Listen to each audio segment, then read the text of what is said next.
this later on.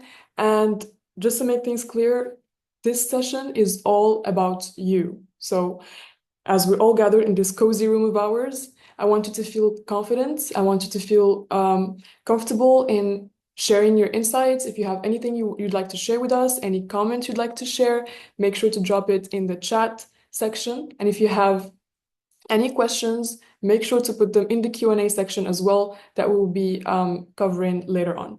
So please, everyone, let's just engage together and have fun learning in this session. If you're as excited as me, I want you to all, first of all, drop a fire emoji in the chat. I want to see fire emojis.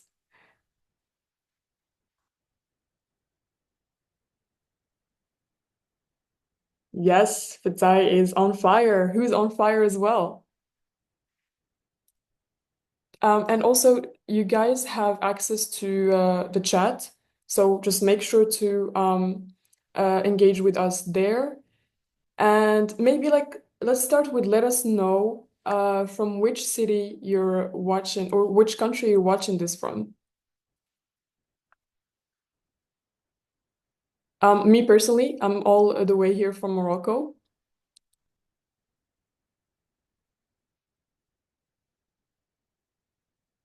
And we have Fadzai from Rwanda, Vanessa from Ghana, amazing countries. I've always wanted to actually explore Rwanda, Ghana, Nigeria, and Kenya. I've heard so much great things about them and can't wait to explore them.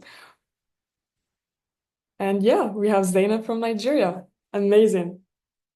Nigeria as well. Okay. Nigeria is winning. I can see. We have a winning country now. Okay. So, well, very nice to meet you, everyone. And I think we can officially kickstart this session. I will start by introducing myself. My name is Rita. I'm the marketing manager at ALX Morocco. And I will be, as you can guess, your moderator for today's session. So, as I said, this session is all about you. So feel free to interact with us and share anything you'd like to share with us in the chat, as we'll be giving a very close look at it. And yeah, I think in this session, as I've mentioned, a lot of amazing talk about this session, it's actually covering a very, very interesting topic, especially that we've heard a lot about leadership. We've heard a lot about what it is to be a leader, the importance of being a leader in your career, in your workplace, to be a leader in life in general. But what does it really takes to be a leader? What is a leader? And how can you create a culture of leadership to drive a meaningful career? So this is actually what we'll be discussing in this session. So we'll be uncovering how your career choices intersect with your workplace culture to actually create a meaningful path forward in your career. Exciting topic, right? Can you guys drop a thumbs up in the chat? And for this exciting topic, we have an exciting expert that will be sharing a great insights with us, Fadzai Hundu, VP of People at African Leadership University. She's a true people leader with over 15 years of experience shaping organizational success with big organizations like Bolt, PwC, and Nielsen IQ. And alongside her career and professional background, she's also passionate about African talent. Just like us, she mentors future leaders and champions on workplace culture as a key to career success. So I want you all to welcome with me Fadzai Hundu, ladies and gentlemen. Hi, Fadzai. Thank you so much for joining us. Hi, everybody. Really excited to be here and share a little bit about my journey and how some of the learnings I've had can hopefully shape your future. We can't all learn from the school of hard knocks, right? We were just talking about sometimes it's better to learn from those who've gone before you than to go through the hard thing yourself. So hopefully you'll take some nuggets here today so that you don't have to make the mistakes that I made along the way and some of my peers and mentors have made along the way. So we can get right into it. Gita, you're able to share? The floor is yours. Yes, of course, I can share my screen. Okay. So I won't introduce myself a whole lot because I want to share a story with you guys later on. So very high level, because of time, we're going to go into just a bit of an intro. What are we talking about? What does it mean to talk about culture? And yes, that's me that you saw on the screen in my many hats. We want to talk about leadership, and you'll see from the video that we share, leadership is about the leader, but it's also about the employees, the people who follow, the people who go behind or stand behind a mission or something they're passionate about. We'll talk a little bit about culture, and then I want to give some practical actions for you guys to take away and use as a guide, if you will, throughout your career from today and going forward.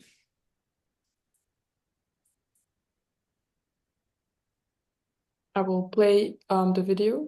And guys, just make sure that the sound is clear. So ladies and gentlemen, at TED, we talk a lot about leadership and how to make a movement.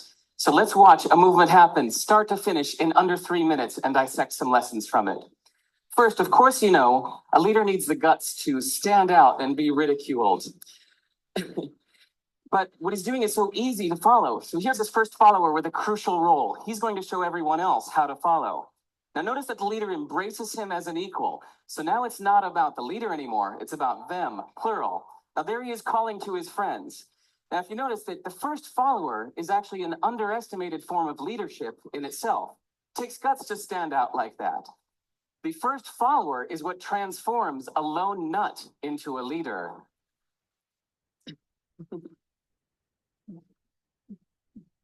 And here comes a second follower. Now it's not a lone nut, it's not two nuts. 3 is a crowd, and the crowd is news. So a movement must be public. It's important to show not just the leader, but the followers, because you find that new followers emulate the followers, not the leader. Now here come 2 more people, and immediately after, 3 more people. Now we've got momentum. This is the tipping point. Now we've got a movement. So notice that as more people join in, it's less risky. So those that were sitting on the fence before now have no reason not to. They won't stand out, they won't be ridiculed, but they will be part of the in crowd if they hurry. So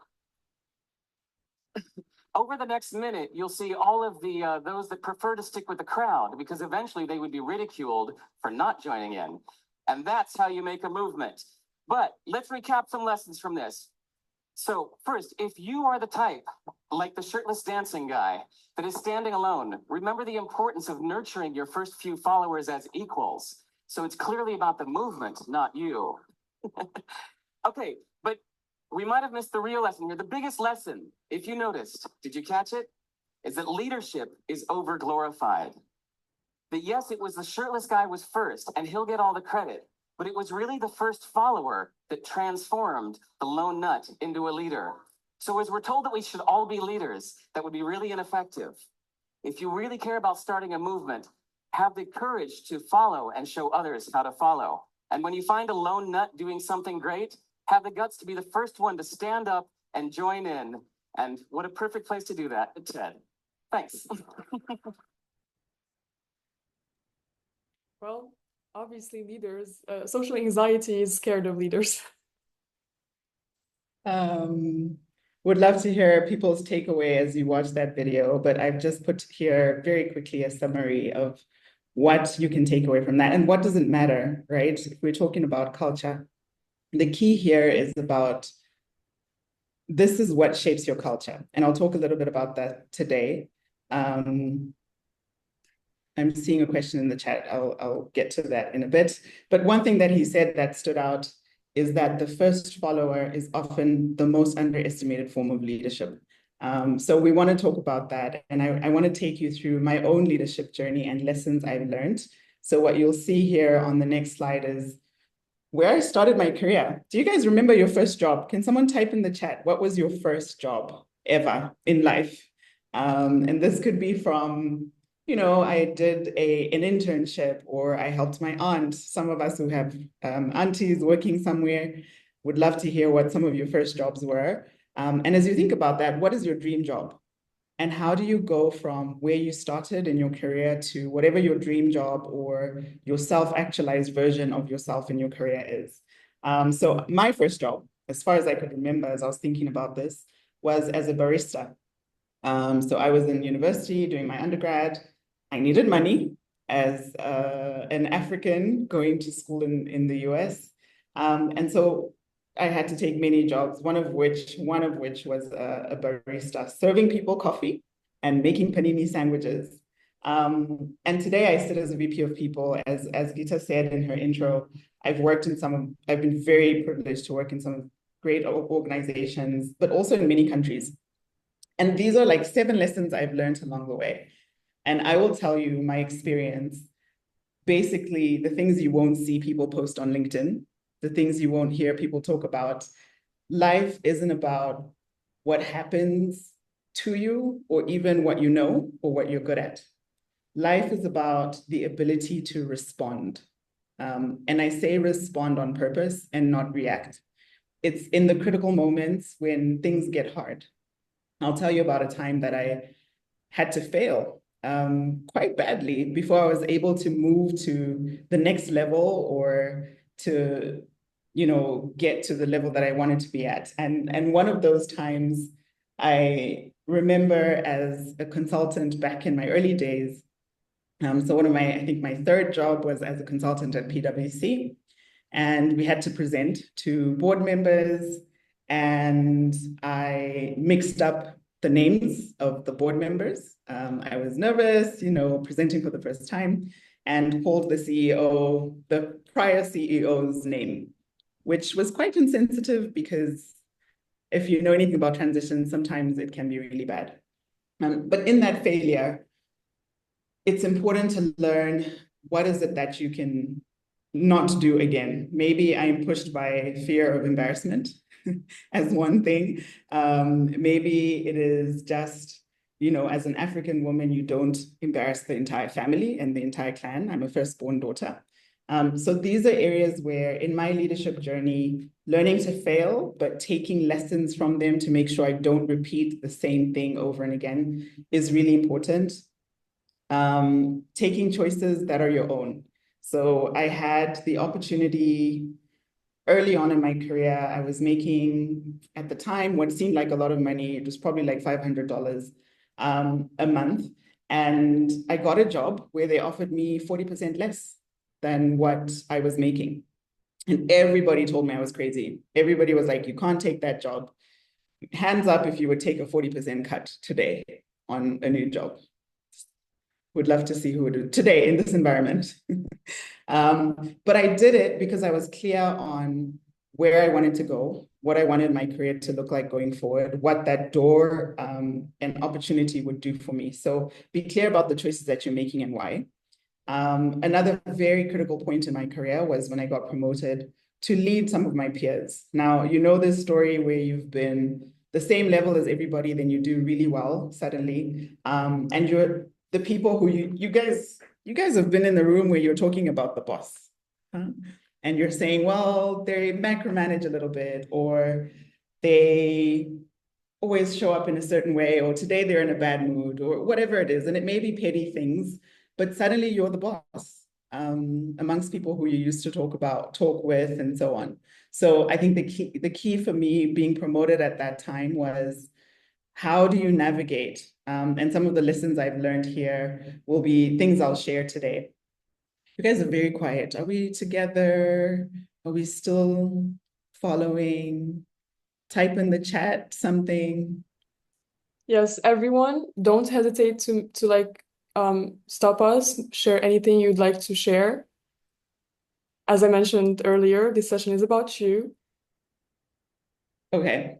Cool. So I will proceed. These are some of the lessons I've learned. I won't go into all of them because of time. I will say one thing I do often now is celebrate wins. So learn from your failures 100%, but celebrate the wins, especially if you're trying to build a culture that is high performing. We're talking about women in tech. At my time at Bolt, for example, things are moving very fast. We're doing agile meetings, we're having daily stand-ups, or whatever methodology you're using to run the projects that you're doing. it gets intense and it's male dominated and there's so many moving parts, and the key thing is to stop and celebrate the wins. And that's a really important thing as you go through your journey. And then share what you've learned. I think the power in moving women forward and becoming women who support other women is that you share. And so this is why I choose to do talks just like today. One thing I've put there is the book, if you haven't read the first 90 days. So anytime you get a new role, anytime you're promoted, anytime you're taking on a leadership role, something that helps take away the imposter syndrome, Michael D. Watkins' book called The First 90 Days. If you haven't read it, I encourage you to do so, especially at the intervals where you're changing into a new role and so on. So arguably, people say, hey, I'm a good leader. Or I see people who say, these are good leaders across the board. My question to everyone now is what makes someone a good leader? Would love to hear from you guys. Type in the chat, put up your question, open, happy for you to even unblock yourself and speak, unmute yourself. What makes someone a good leader? I can start first and maybe encourage the others to also share. I would say someone who makes people around him comfortable to just share ideas and try new things and just create this comfort and safe space. That's a great leader for me. I love that. Very good example. This Mwangile saying leading by example. I don't know if it's Mwangile or Pretty, whichever you go by, but yes, leading by example. Thank you. Creating a safe space, so important in this day and age. Yes, and also have someone that you can look up to. That's also like a great leader. Yeah, so role modeling, instead of the African adage, do as I say, not as I do. It's important to actually stand up and do the right thing and show people that you walk the talk as well. A good team player, we're going to talk about being a good team player. Thank you, Vanessa. Someone who inspires others. Thank you, Esther. So these are some of the traits of a good leader. Now, I'm going to share with you next 2 slides, please. Things that I've learned along the way about leadership that you may not realize now, the 7 ugly truths about leadership that nobody tells you. And I'll share from my own experience. Number 1 is being able to prioritize. Guys, you have one head. This business that women should be superwomen and should be doing this and that and managing a career and running a family and at the same time. It's not to say that you can't have all those things, but it takes sacrifice, right? And that's item number 4. So first you must prioritize. And how do you prioritize? Prioritize, it comes from being able to know what you stand for, being able to know what's important. So for example, in my family, I started a tradition from the time I was married, however many years ago. I won't let you guess my age. My husband and I started with every birthday, we take the day off no matter what, whether it's his birthday or my birthday. And then the kids came along and we added, as the kids have a birthday, that's a priority for us. It's a priority for me to always be there for family. Now, it's not always like that. Sometimes you have a work event and so on, but prioritize based on what is important to you and keep that true as your true north throughout your entire career. The second lesson I learned, growth only comes from major discomfort. If you keep doing the things that you know how to do and you keep doing the things that you've been trained to do and you do the things that you're expected to do, you won't grow. I've grown the most where I'm sitting in a room with white Estonian males. Has anyone heard of the country Estonia before I mentioned it? Yes, no? I personally haven't. It's okay. I hadn't either until I joined Bolt. And then I had to go to Estonia. And my mom was like, you're going to Russia. I said, no, I'm going to Estonia. Where is it is it in Russia? No, mother, I'm not going to Russia. I'm going to Estonia. Estonia is part of the Estonia, Latvia, Lithuania are what are called the Baltics. It's in Eastern Europe. Guys, it gets up to minus 20 degrees Celsius, yeah? Wow. And it is, I don't know if you've seen like Twilight, the movie, and you see how white vampires are, that's how everybody looks. And so me with my locks and my Africanness and everything show up and people are like, it's day and night. We can't understand each other. We speak foreign languages. Yes, they speak English, but the way we're taught English is different, even across our continent of Africa, right? So you can imagine with Eastern European, who used to be Russian, in that space of discomfort, in that space of feeling like I'm a spectacle to people and trying to get them to understand what I'm saying. Because in Africa, we speak with words and we use stories and we laugh and we're loud and we use our outside. We don't have inside voices. I learned in Estonia that, oh, I use an outside voice all the time because they use inside voices for everything. And in that space is when I had to grow. I had to up my data analysis game. I had to up how to do insights. I had to learn how to do pivot tables in Google Sheets because I'm not using Excel. I was so uncomfortable all the time because it felt like I know nothing. But I can tell you the growth I had in that experience in that time, going from, and just the gains and the wins. At the time I joined, I was head of people for the African region. By the time I left, I was a global people director managing 4,500 people in 48 countries. And that's in an 18-month period. So if you think you're going to grow without getting uncomfortable, without high levels of discomfort, I'm sorry to tell you, it's not going to happen. Yeah. And in that moment, embrace it. Figure out what you can learn. Figure out how do you navigate some of those difficulties. The other lesson is that it's not personal.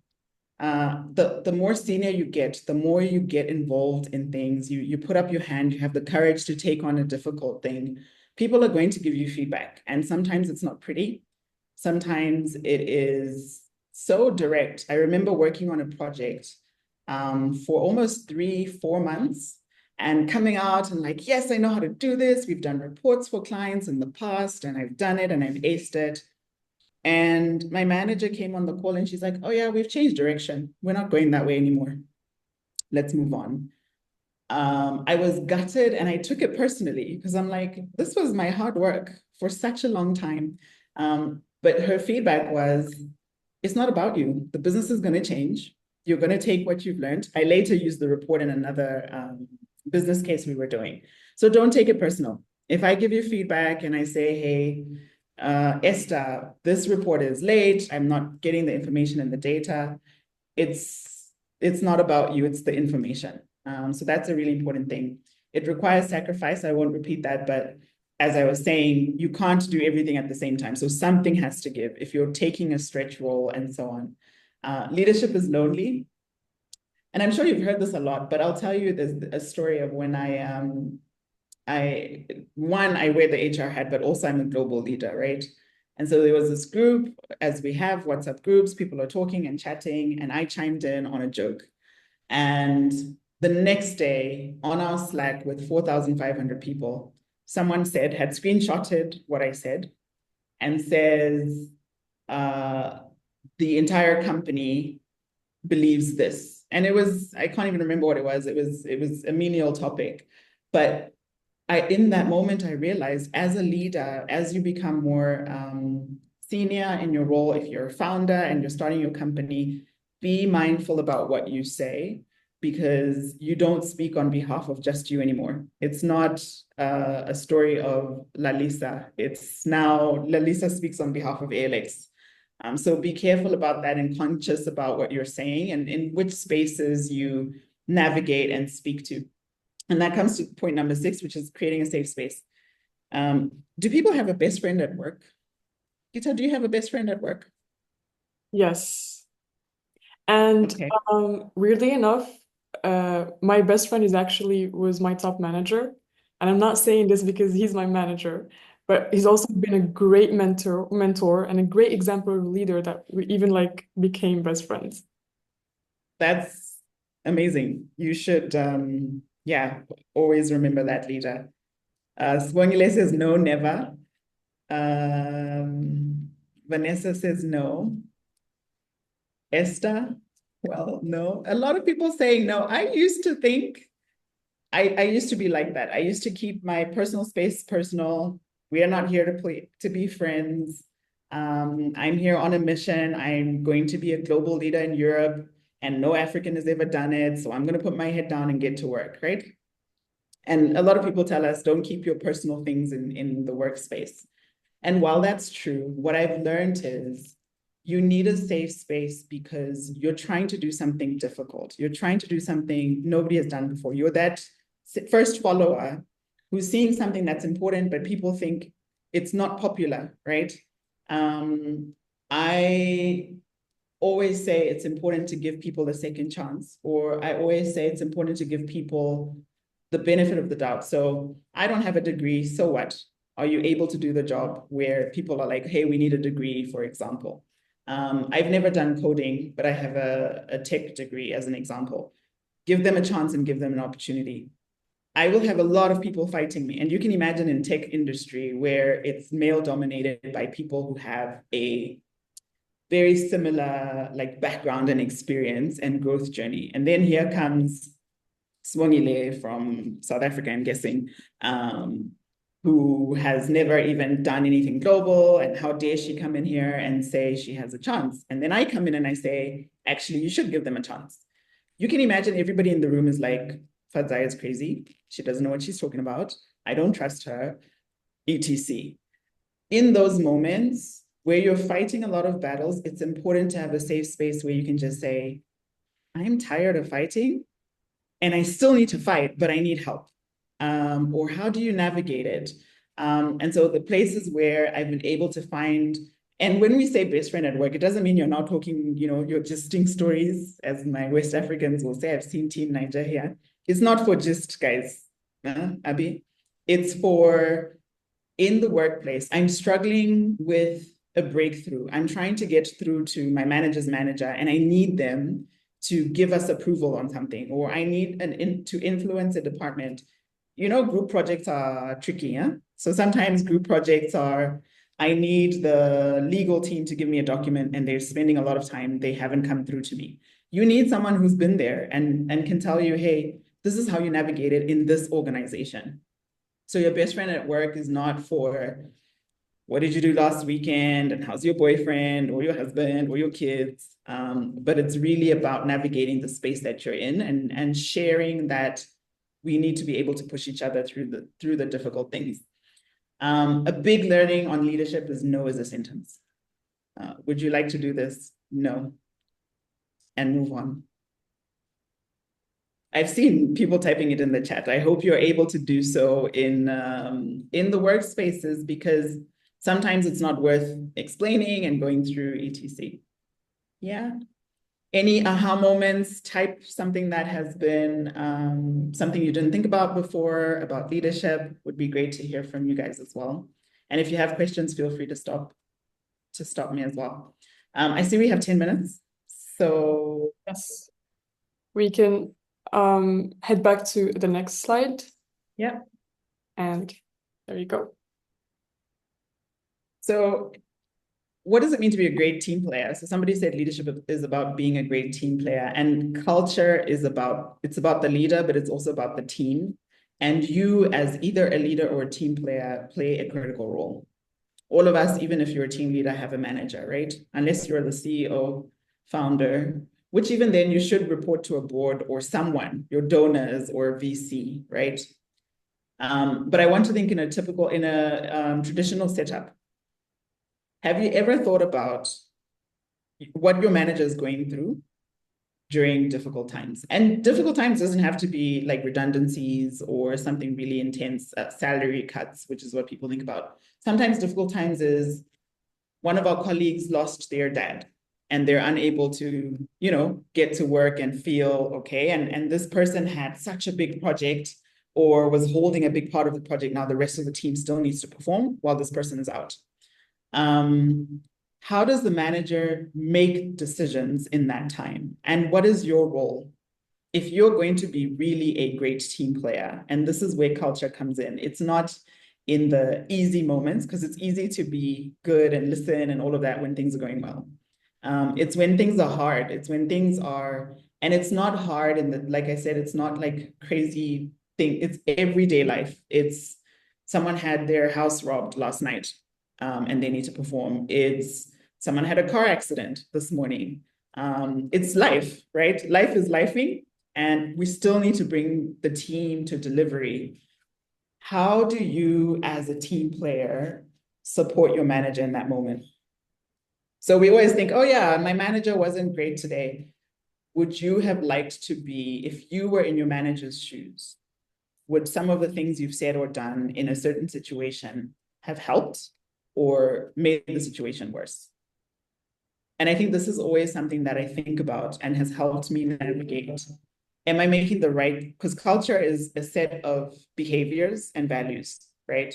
So my decision to behave and show up a certain way is always with that in mind, that if I can't influence people, and influence comes from your manager being able to say, like Gita was saying, she's reliable, she's consistent, she shows up, she's respectful, she's considerate of her teammates, she asks me how I'm doing. How many times do you ask your manager how they are doing? Have you asked your manager how they're doing before? Anybody? It's very important to actually drive personal relationships within the colleagues, and whether they're managers or just like team members. And yes, definitely always talk and even like know what's happening besides the work sphere. For example, how their family is doing. Is everything okay? Do you need like any support? So yeah. And maybe managers like me, right? Me, maybe 5 years ago, where I'm like, don't talk to me about my personal life. We're not friends or whatever, right? Like, I'm going to manage you and we're going to be fine at work and I need help. But maybe you ask me that and I'm like, yeah, they're fine. Yeah, husband is fine. You don't know my husband's name. You don't know, like, that's how I was for a long time. And that's okay. But the fact that you just asked me gives me room and space to say, oh, this is a human in front of me. Therefore, we can have a human interaction. And maybe I don't go into my personal things. Maybe I then say, hey, I'm actually really struggling with a problem. Do you mind sharing with me what the problem is? Suddenly, you're someone who is getting visibility to something where everybody else in the team is in the same team. But there's problems that your manager needs to solve. And if you never bother to ask them how they're doing or what's stressing them or what's keeping them up at night, they'll never actually give you the opportunity to say, hey, this is a problem. How would you think about solving it? Right. And in that moment is when suddenly the things that my managers say of me time and time again is that I keep calm when there's a storm. So my superpower is it's crazy, everything is going crazy. And I'm like, it's okay, we'll figure it out. What's the problem? Let's get my practical analysis comes on. But the other thing is when I ask them, and people say this after, is because you asked me and I was able to give you visibility on a problem and you helped me solve it, I trust you to give you more problems, which means I'm getting more projects, I'm learning more, I'm getting access to things that I wouldn't ordinarily get if I just sat and waited for you to tell me, etc. And yeah, it's nice. Flattery gets you a certain way. You look good, or I like your yellow earrings. Sure. But those deep questions are really important to ask. Okay, I will move on. We have about 5 more minutes. 5 minutes. So let's go to the next slide. Next one. So I just want us, if nothing else, if we can take away this, and this is something really important for everyone to do. I would love for everyone to get this slide, if nothing else. So I take away RACI as we know it, responsible, accountable, blah, blah, blah, and use this as your RACI for culture. So kind of a self-assessment. There's two things that will help you in your career from a culture perspective. The ability to self-coach, one, and the ability to introspect. So this guide is kind of a way for you to help yourself introspect at any given point in time. I want you to spend time asking, what are your personal values? What are your pet peeves? What makes you feel valued? So sometimes we don't even realize, okay, this is what makes me feel important, because as Maya Angelou said, people remember how you made them feel. Doesn't matter what you do, it doesn't matter what you say, how did you make a person feel? The same is true whether you're a leader, whether you're a follower, whether you're a team player, whether you're a founder. at the end of the day, your culture is about how people feel, if nothing else. So how do you do that? And this is kind of a guide to say, number one, guys, don't complain at work. Everybody can see it. Everybody can, and then they become, you're just a complainer. So the authenticity is really important. Culture starts at the top, right? Your success culture is strategy for breakfast. We've heard it time and again. The founders shape the culture of the company. 56 seconds. So, okay, take a screenshot of the tasks, go home and do this. Ask yourself these 5 things. What are your superpowers? You need to know that. If nothing else, what am I so good at that wherever I go, from the minute I join, people are going to feel the impact and value of my being in the team. That's really important. So, yeah. Thank you so much. Thank you so much, Fadzai, for sharing all of this. We don't have enough time to actually receive a couple questions. We would love to actually expand this conversation even more. I personally learned a lot. Like, for instance, I've knew what a leader is. So we've read in books, we've seen on videos what it takes to be a leader. Someone who's charismatic, someone who's professional, someone who